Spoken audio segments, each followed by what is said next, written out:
Why is it that the hardest step is almost never the hardest step in theory, but the moment it appears in front of you, something inside quietly closes the door? You had the intention, you had the plan, you told yourself today was the day, and then the moment came, and that familiar voice appeared right on cue. Not yet. You're not ready. Tomorrow will be better. That voice isn't your enemy. It isn't a sign that you're broken or weak. It's the mind doing what minds have always done. And there's a practice, developed over centuries by warriors, monks, and scholars in ancient Japan, that knows exactly how to answer it. It's called the Japanese Lotus Method for personal growth. And it isn't about forcing yourself harder. It's about transforming your relationship with difficulty itself. But before the practice, a story. Because real wisdom doesn't start with a list of steps. It starts with a person who needed them. In 12th century Japan, during the brutal years of the Genpei War, there was a warrior monk named Benkei. Benkei was ferocious and completely undefeated. He'd built his entire identity around one simple truth. No one could beat him. He'd never had reason to question it. Then he met Yoshitsune. Yoshitsune was calm, precise, almost unhurried, and he dismantled Benkei completely. What Benkei did next is what makes this story worth telling centuries later. He didn't rage or make excuses. He bowed without reservation and pledged his absolute loyalty to the man who'd just beaten him. In that single act of surrender, something in Benkei didn't break. It opened. From that point on, he walked through training that would have destroyed most people. Bitter cold, days without food, battles that pushed past every limit he'd previously known. He didn't resist any of it, didn't wish for softer conditions or a more forgiving path. Nothing about his circumstances had changed. What had changed was his understanding of what hardship actually was. Benkei had stopped treating difficulty as the thing standing between him and growth. He'd started treating it as the mechanism through which growth happens.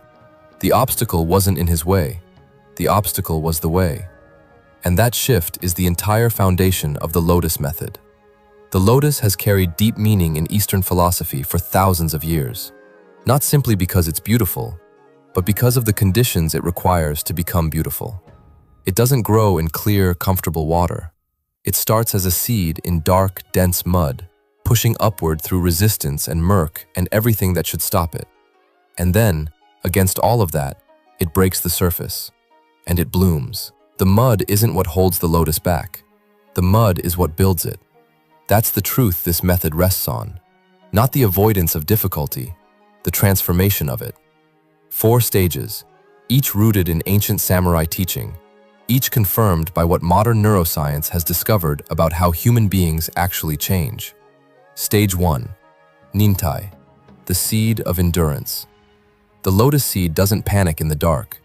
It doesn't try to escape the mud or wish it had landed somewhere easier. It stays. It endures.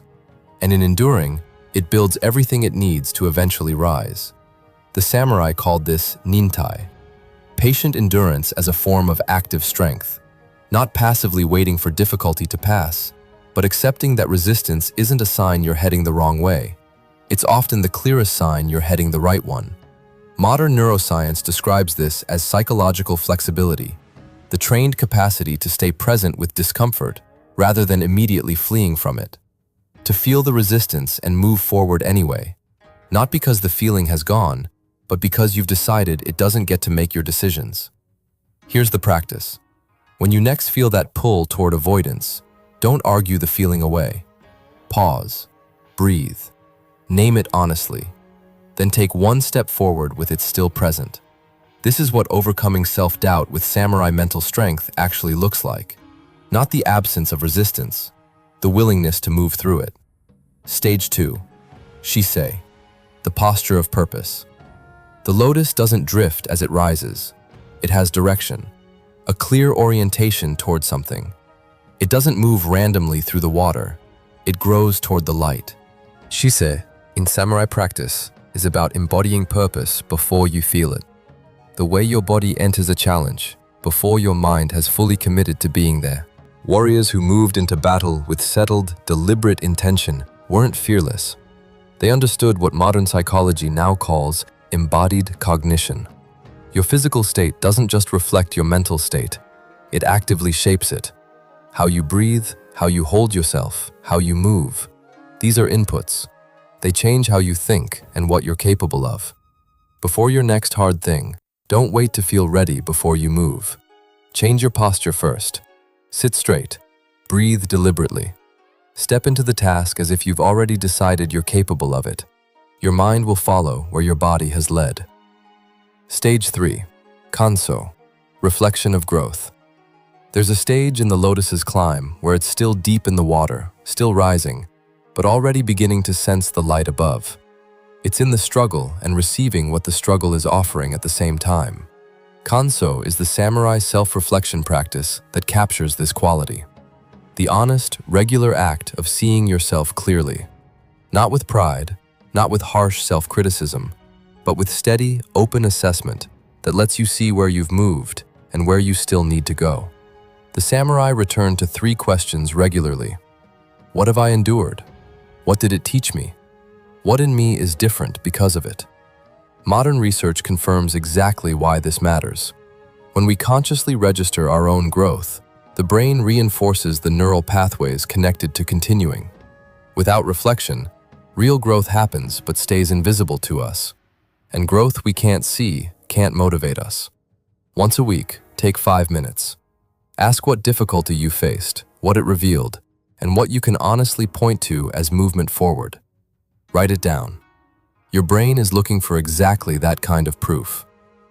Stage 4. Kaka. Blooming through struggle. The lotus doesn't bloom because everything finally got easier. It blooms because it kept climbing through everything that wasn't. Kaka is the samurai word for this blossoming. Not a sudden dramatic transformation, but the deeper change that accumulates from making difficult choices consistently until those choices no longer demand the same effort. The hard path becoming familiar, the familiar path becoming instinctive. Neuroscience calls this neuroplasticity in practice. Building mental strength with Japanese habit formation isn't a metaphor. Every time you choose difficulty over comfort, you're physically reshaping the circuitry that makes future choices easier. What once demanded everything from you gradually becomes simply what you do. Pick one hard thing, not a list. 1. Do it today. Do it again tomorrow. Do it until it stops being something you decide to do and starts being something you simply are. The bloom doesn't come before the mud. It comes because of it. The samurai weren't born without fear.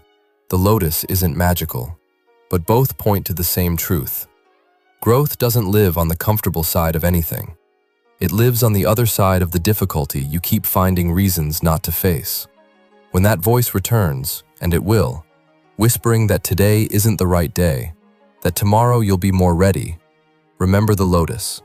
Remember Benkei, who discovered that the moment he stopped fighting against surrender was the moment he began to truly grow. Nintai. Meet the resistance. Don't run from it. Shisei. Move your body before your confidence arrives. Kansō. Show your brain the evidence of your own growth. Kaka. Make today's hard choice, then tomorrow's, until it's simply who you are. That's the Japanese Lotus Method for personal growth. It isn't a shortcut through difficulty. It's a practice for becoming someone who doesn't need one. Before you go, name one thing you've been avoiding. Not a list. One thing. Write it in the comments.